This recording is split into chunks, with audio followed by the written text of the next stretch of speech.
Hello everyone, happy tracking channel sa inyong lahat. Welcome sa ating channel. And of course, before tayo mag-start, hingi muna ako sa inyo ng subscribe.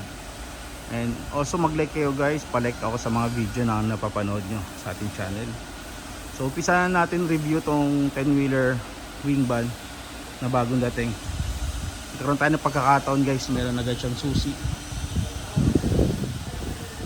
Pero ang ganda. Chrome din, chrome plated.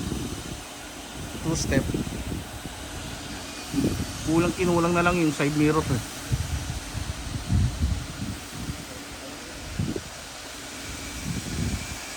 Yeah. Ito ang ganda. Wala na. Pero pogi. Ayun yung may-ari Ay, interview. Guys, ayun. As per the manager, sold na yung unit. Anyway, kaya masold siya. Talaga namang masosold yan. Kita nyo, ang ganda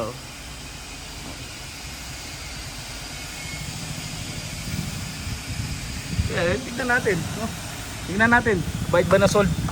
So, tignan natin katin natin. Una, kaya siya na sold dahil sariwa. Yan, sariwa ang loob. So, wala pang punit ang mga upholstery. Kumpleto pa yung kurtina. Yan, ito yung manubela. Yan. Ito ang kanyang tinakbo. So, yan, start natin. So, pakita ko sa inyo.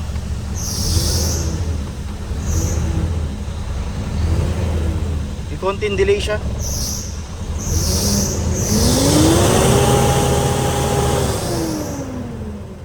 Tangina. Ay, sorry guys. Ang ganda ng unit. Oh, grabe. Ganda ng unit, bumomba. No? Grabe, nagtutuwi. Maabot, namumula. Yan. Namumula. No, kaya pala nabili to. Kung sino ka man, boss, congratulations. Ganda ng unit na nabili mo. Bukod sa syempre kondisyon maganda, no? Hindi lang natin nakita yung sa may bandang engine bay niya. Pero for sure sinilip din nila yan. Ito pa yung kanyang toolbox. Bago pa yung toolbox nyo. Sariwan unit. Ganda. May center post. Kinuha na agad, no? Hindi pa nako-convert. Parang ba naman di kukunin, no? Ang ganda. Ang ganda ng unit.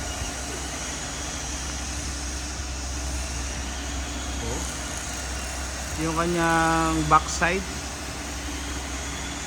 Yung kanyang flooring.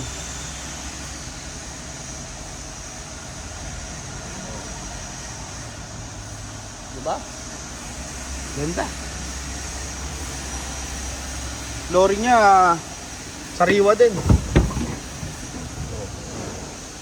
Kasi alam nyo bakit guys? Steel flooring.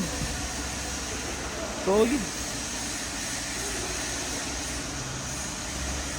May karga pa siya Kinuha na agad. Ganda ng body. Walang mga UP. I mean yung major. Ito minor na lang yan, no? Side grills, okay din to. Maganda yung ganyan kasi guys, kung syempre iwas din sa mga biyahe mo, mga probinsya, iwas din sa mga batong, di ba? Yung masabi, pag matalsikan yung tangke mo, butas yan. So ayun lang guys, maraming salamat. Happy tracking channel everyone. Thank you, bye bye and God bless.